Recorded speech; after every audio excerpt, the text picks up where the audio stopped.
श्री गणेशाय नमः। स्वागत है दोस्तों आप सभी का भक्ति सागर चैनल में। दोस्तों आज हम मंगलवार व्रत कथा लेकर आए हैं। मंगलवार व्रत उन जोड़ों द्वारा रखा जाता है जो पुत्र प्राप्ति की इच्छा रखते हैं।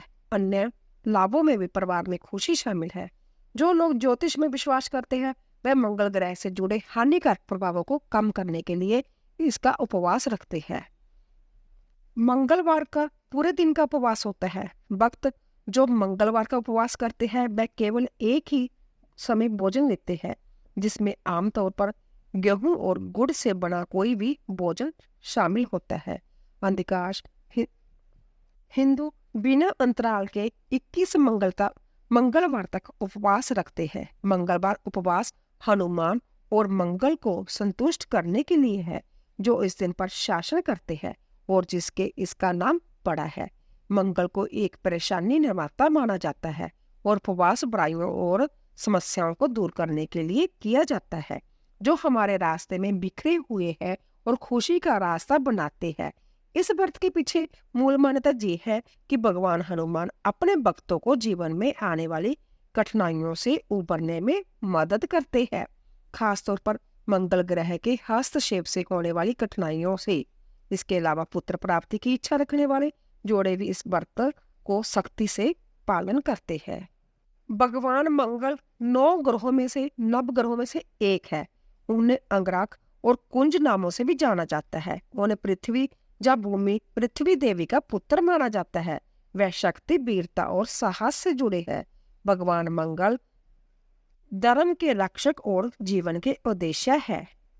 गणेशम पुराण के अनुसार एक बार हिरण्याकश्यपु के बड़े पृथ्वी का अपहरण कर लिया था। पृथ्वी देवी को उससे मुक्त कराने के लिए भगवान ने बराह रूप धारण किया था। भगवान ने हिरण्याक्ष का वध किया और पृथ्वी देवी को मुक्त कराया। उस समय पृथ्वी देवी भगवान से बहुत प्रसन्न हुई और उन्होंने उनसे विवाह करने की इच्छा व्यक्त की। बराह अवतार के समय भगवान की चमक आकाश में हजारों सूर्य के समान थी। वह असहनीय थी। तब भगवान ने पृथ्वी देवी की इच्छा पूरी करने के लिए सुंदर और मौलिक रूप में प्रकट हुए। उन्होंने विवाह किया और 1 वर्ष तक अकेले रहे। उनके जहां मंगल का जन्म हुआ। और शिव पुराण के अनुसार एक बार जब भगवान शिव अपने निवास कैलाश पर्वत पर गहन ध्यान में लीन थे, तो उनके माथे से पसीने की 3 बूंदें निकली और धरती पर गिर गई। उन बूंदों में से एक बहुत सुंदर शिशु प्रकट हुआ, जो लाल रंग का था और जिसके 4 हाथ थे। भगवान शिव ने बालक को पालन पोषण के लिए पृथ्वी देवी भूमि को सौंप दिया। बालक का नाम बोम रखा गया, क्योंकि उसका पालन पोषण और लालन पालन भूमि अर्थात पृथ्वी ने किया था। बोम जब बड़ा हुआ तो उसने काशी जाकर भगवान शिव की घोर तपस्या की। भगवान शिव ने उसे मंगल लोक प्रदान किया, जो शुक्र लोक से भी श्रेष्ठ है। यही बोम सौर मंडल में मंगल ग्रह के नाम से प्रतिष्ठित हुआ। भगवान मंगल के 4 हाथ हैं और वह त्रिशूल और गदा को हथियार के रूप में धारण करते हैं। जय लाल आभूषण पहनते हैं। भगवान मंगल की पूजा करने से त्वचा रोग, कर्ज और दरिद्रता आदि से मुक्ति मिलती है। भगवान मंगल का रतन लाल मूंगा है और उनका दिन मंगलवार है। वह दक्षिण दिशा में संरक्षक है। आइए दोस्तों कथा का श्रवण करते हैं। एक बार एक ब्राह्मण का बेटा था। उसकी शादी कम उम्र में ही कर दी गई थी। वह अपनी पत्नी को वापस लाने के लिए अपने ससुर के गांव गया। उसके ससुराल वालों ने उसका दिल से स्वागत किया और उसे खाने के लिए बेहतरीन व्यंजन दिए। लड़के ने अपने ससुर से कहा, कृपया अपने बेटी को मेरे साथ भेज दीजिए। मेरी माँ बीमार है, उसकी देखभाल करने वाला कोई नहीं है। ससुर ने कहा, जय तो ठीक है, पर हमने उसे कपड़े और पैसे देने की पूरी तैयारी नहीं की। लड़के ने कहा, हमारा परिवार इतना गरीब नहीं है कि हर बार ऐसे प्रस्ताव स्वीकार कर ले। तुम अपनी बेटी को मेरे साथ भेज दो। लड़के की सास ने फिर आपत्ति जताई और कहा, मेरी बेटी अभी अभी शादी करके आई है और बहुत सुंदर है। वह सोने के गहने पहनेगी। यात्रा के दौरान उसकी सुरक्षा की गारंटी कौन लेगा? लड़के ने कहा, मैं उसकी रक्षा करने के लिए काफी बहादुर हूँ। मेरा मांसल शरीर देखो। सास ने कहा, जय मांसल शरीर नहीं बल्कि मन है जो हमारी रक्षा करता है। लड़के ने कहा, मुझे बिना दिमाग के मत समझो। ससुर और सास ने दामाद के साथ कुछ देर तक बहस की और आखिरकार अपनी बेटी को उसके साथ भेजने पर सहमत हो गए। युवा पति पत्नी दोनों गांवों की ओर यात्रा शुरू की। मंगलवार का दिन था। मंगलवार का दिन मंगल देवता को समर्पित है। वह इस दिन के सेनापति है। मंगल ने ब्राह्मण की सुंदर पत्नी को देखा। ऐसी सुंदरता देखकर वह चकित रह गया। वह जादू टोना जानता था। उसने ब्राह्मण के बेटे का वेश बना धारण किया और लड़के के से कहा, वह मेरी पत्नी है। तुम कौन होते हो उसके साथ जाने वाले? उसे मुझे दे दो, नहीं तो मैं तुम्हें मार डालूंगा। ब्राह्मण का बेटा अपने जैसे ही एक आदमी को देखकर घबरा गया। उसने कहा, तुम एक भूत हो, तुम एक धोखेबाज हो। वह मेरी पत्नी है, मैं उसे तुम्हें कैसे दे सकता हूँ? महिला दोनों के बीच अंतर नहीं कर सकी। वह हैरान होकर वहीं खड़ी रही। कुछ ग्वालों ने उनके झगड़े को देखा। वह उनके पास गए और उनके झगड़े का कारण पूछा। ब्राह्मण के बेटे ने कहा कि वह मेरी पत्नी है, यह आदमी धोखेबाज है। वह झूठे वेश में मेरी पत्नी को ले जाना चाहता है। यह वह आदमी नहीं है जिसने इस महिला से विवाह किया है। मैं उसका असली पति हूँ। ब्राह्मण के बेटे की आड़ में मंगल ने कहा, वह मेरी पत्नी है और मैं उसका असली पति हूँ। ग्वाले उनके दावों से भ्रमित हो गई। एक ग्वाले ने महिला से पूछा। महिला ने कहा, मेरी शादी बहुत छोटी सी उम्र में हो गई थी। मैंने बहुत सालों के बाद पहली बार अपने पति को देखा है। मैं दोनों में अंतर नहीं कर सकती। मामला और भी पेचीदा हो गया। एक ग्वाले के मामले की गंभीरता को बांप लिया। वह देख सकता था कि उनमें से एक आत्मा है। वह जानता था कि एक ऐसी आत्माओं से कैसे निपटना है। उसने कहा, एक टोंटी वाला मिट्टी का बर्तन ले आओ। मैं इस महिला को उसके असली पति को सौंप दूंगा। उन्होंने एक कच्चा करवा या टोटी वाला बर्तन मंगवाया। ग्वाले ने कहा, यह महिला उस व्यक्ति की है जो इस बर्तन में इसकी टोटी से प्रवेश कर सके। ब्राह्मण पुत्र ने कहा, ये अन्याय है, मैं इस गड्ढे में प्रवेश नहीं कर सकता। ग्वाले ने कहा, तो तुम धोखेबाज हो, तुम्हें मेरे आदेश का पालन करना पड़ेगा। ब्राह्मण पुत्र चुप रहा। वह असहाय था। मंगल ने कहा, वह मेरी पत्नी है, मैं इस गड्ढे में इसकी टोटी में प्रवेश कर सकता हूँ।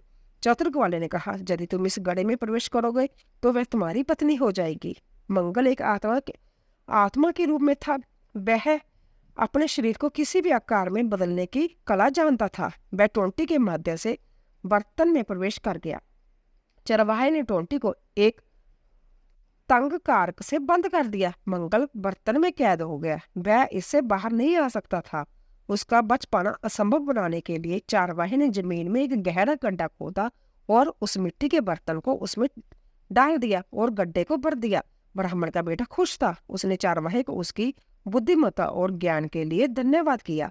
उसी दिन से जब मान्यता चली आ रही है कि मंगलवार के दिन किसी को भी जमीन नहीं खोदनी चाहिए, ताकि मंगल की शैतानी आत्मा हमेशा के लिए धरती के अंदर ही रहे। दोस्तों, दूसरी कथा के अनुसार मंगलवार का दिन लोरा हनुमान को समर्पित है। भक्त दोपहर में अपना व्रत खोलने से पहले इस कथा को सुनते हैं। पहलवान इस दिन अपने शरीर को मालिश नहीं करते ताकि बाल न जड़े। कुछ पहलवान मंगलवार को आराम का दिन मानते हैं। एक बार एक बुढ़िया थी। वह मंगलवार का व्रत रखती थी। उसे हर तरह की समृद्धि प्राप्त थी। उसकी बहू उसे हर मंगलवार को 4 रोटियां देती थी। वह हनुमान मंदिर में जाती और वहां 2 रोटियां चढ़ाती। बाकी 2 रोटियां वह खुद खा लेती थी और संतुष्ट हो जाती थी। एक बार बहू ने अपने बच्चों से कहा कि वह अपनी दादी के पीछे पीछे चले और उनकी गतिविधियों पर नजर रखे। उसके पोतों ने कहा कि उनकी दादी ने भगवान हनुमान को 2 रोटियां चढ़ाई है और बाकी 2 रोटियों से अपना व्रत तोड़ा है। उन्होंने इस बात की जानकारी अपनी माँ को दी। उनकी माँ ने सोचा कि बुढ़िया 2 रोटियां बर्बाद कर रही है और इसीलिए उसने 2 रोटियां ही पकाने का फैसला किया। अगले मंगलवार को बहू ने उसे सिर्फ 2 रोटियां ही दी। बुढ़िया हनुमान मंदिर गई और 1 रोटी हनुमान को अर्पित की और बची हुई रोटी से अपना व्रत तोड़ा। उसके पोतों ने उसे देखा और अपनी माँ को बताया। उनकी माँ ने सोचा कि बुढ़िया 1 रोटी बर्बाद कर देती है और उसने उसे सिर्फ 1 रोटी देने का फैसला किया। बुढ़िया ने आने वाले मंगलवार को 1 रोटी ली और हनुमान मंदिर गई। उसने आधी रोटी भगवान हनुमान को चढ़ाई और बाकी आधी रोटी से अपना व्रत तोड़ा। उसके पोते ने जय देखा और फिर से अपनी माँ को बताया। उनकी माँ ने सोचा कि बुढ़िया अपने परिवार के खर्च पर अपना खाना बर्बाद कर रही है। उसने मंगलवार को उसे कोई रोटी न देने का फैसला किया। बूढ़ी औरत खाली हाथ हनुमान मंदिर गई। उसके पास चढ़ाने के लिए अब कुछ भी नहीं था। भगवान हनुमान एक छोटे लड़के के रूप में उसके सामने प्रकट हुए और कहा, हे बूढ़ी माँ, तुम्हें क्या तकलीफ है? बूढ़ी औरत ने पूरी कहानी छोटे लड़के को सुनाई। छोटे लड़के ने कहा, तुम इस मंदिर के पीछे अपनी एक झोंपड़ी क्यों नहीं बना लेती? मुझे अपना बेटा समझो, मैं तुम्हारे लिए भोजन की व्यवस्था करूंगा। ऐसे परिवार के साथ रहने का क्या फायदा जो अपने बुजुर्गों की परवाह नहीं करता। बुढ़िया सहमत हो गई और झोंपड़ी में रहने लगी। हर रोज छोटा लड़का उसके लिए एक मग भर दूध और एक लोटा चीनी और मक्खन चूरमा मिलाकर लाता था। अब उसका जीवन बहुत सुखी और शांतिपूर्वक था। बुढ़िया की बहू दिन व दिन गरीब होती जा रही थी। गरीबी के कारण घर में अनचाहे झगड़े होने लगे। उनके पास खाने के लिए अब बहुत कम था। एक दिन उसने अपने बच्चों से कहा, अपनी दादी के पास जाओ और देखो कि वे क्या करती है। बच्चे अपनी दादी के पास गए। बुढ़िया ने उनका स्वागत किया। उसने उनके साथ दूध और चूरमा बांटा और उनसे रोजाना उसके पास आने को कहा। बच्चे अपने घर वापस गए और अपनी माँ को पूरी बात बताई। उसे जब जानकर आश्चर्य हुआ कि बुढ़िया कमजोर होने की बजाय स्वस्थ और तंदुरुस्त थी। उसे अपनी गलती का एहसास हुआ और उसने अपने पति से उसे वापस लाने के लिए कहा। उसके पति ने कहा, मैं क्यों जाऊं? हमारे दुखों के लिए तुम ही जिम्मेदार हो। तुम रोज घर में झगड़े करती हो। तुमने उसे घर से जाने पर मजबूर किया। तुम उसे कम खाने पर भी ईर्ष्या करती थी। जिस क्षण वह हमें छोड़कर गई, इस घर की खुशहाली खत्म हो गई। तुम्हें अपने बुजुर्गों और उनके अच्छे कामों का कोई सम्मान नहीं है। महिला ने कहा, चलो हम सब उसके पास चलते हैं। हम उसे मना लेंगे कि वह वापस आ जाए। उसका पति सहमत हो गया और वह बुढ़िया के पास गई। छोटा लड़का उसके साथ बैठा था और उसे खाना परोस रहा था। बुढ़िया की बहू अपने सास के पैरों पर गिर पड़ी और उसके कर्मों के लिए उसे क्षमा मांगने लगी। बुढ़िया ने छोटे लड़के से कहा, क्या मुझे उनके साथ चलना चाहिए क्योंकि उन्हें अपनी गलती का एहसास हो गया है? छोटे लड़के ने कहा, हाँ तुम जा सकती हो। अगर तुम कोई परेशानी आती है तो तुम वापस आ सकती हो। बूढ़ी अपने परिवार के पास लौट आई। वह मंगलवार का व्रत रखती थी और उसकी बहू ने कभी भी उसके भोजन का आधा हिस्सा हनुमान जी को देने पर आपत्ति नहीं जताई। उनके घर में फिर से खुशहाली आई और वह खुशहाल जीवन से जीने लगी। बोलिए पवन सुत हनुमान जी की जय। आइए दोस्तों, तीसरी कथा सुनते हैं। अवांछित संदेह, शंका या अविश्वास परिवार में दुख पैदा करता है। एक ईश्वर पर अटूट विश्वास सुख लाता है। पवित्र जीवन संदेह से परे है। एक बार एक ब्राह्मण दंपति था। वह निसंतान था, इसीलिए उनका जीवन बहुत दुखी था। ब्राह्मण भगवान हनुमान को प्रसन्न करने के लिए जंगल में गया। वह अपनी प्रार्थना में संतान की कामना करता था। उसकी पत्नी भगवान को प्रसन्न करने के लिए मंगलवार को व्रत रखती थी। वह मंगलवार को भगवान हनुमान को प्रसाद चढ़ाने के बाद ही भोजन ग्रहण करती थी। एक बार उसने पूरे दिन कोई विशेष व्रत रखा था, इसीलिए वह हनुमान को प्रसाद नहीं चढ़ा सकी। उसे इस बात का बहुत अफसोस हुआ और वह खुद को दोषी मानने लगी। उसने आने वाले मंगलवार तक व्रत रखने का फैसला किया। उसने खुद से कहा कि वह हनुमान को प्रसाद चढ़ाने के बाद ही भोजन करेगी। वह लंबे उपवास के कारण कमजोर हो गई और बेहोश भी हो गई। हनुमान को उस पर दया आ गई और वह एक बच्चे के वेश में उसके सामने प्रकट हुए। हनुमान ने कहा, मैं तुम्हें एक सुंदर पुत्र का आशीर्वाद देता हूँ। वह हमेशा दिन रात तुम्हारी सेवा करेगा। फिर वह महिला को आशीर्वाद देकर गायब हो गई। सौभाग्य से उस स्त्री को एक सुंदर पुत्र की प्राप्ति हुई। उसने उसका नाम मंगल रखा। कुछ महीनों के बाद ब्राह्मण घर लौटा। उसने देखा कि एक सुंदर बालक उसके आंगन में खेल रहा है। उससे संदेह हुआ और उसने अपनी पत्नी से पूछा, यह किसका बालक है? क्या तुमने व्यभिचार किया है? स्त्री ने विनम्रता पूर्वक कहा, मेरे प्यारे पति, मैं एक पतिव्रता स्त्री हूँ। मैं आपकी अनुपस्थिति में हनुमान जी को प्रसन्न करने के लिए मंगलवार का व्रत करती थी। उन्होंने मुझे यह बालक दिया है। कृपया मेरी बात पर विश्वास करें। ब्राह्मण चुप रहा, लेकिन उसके हृदय में हर क्षण शंकाएं उमड़ने लगी। स्त्री विवश थी। एक दिन ब्राह्मण पास के कुएं पर स्नान करने जा रहा था। स्त्री ने उनसे कहा, कृपया मंगल को भी अपने साथ ले जाइए। वह काफी बड़ा हो गया है। वह आपके स्नान के लिए जल लाएगा।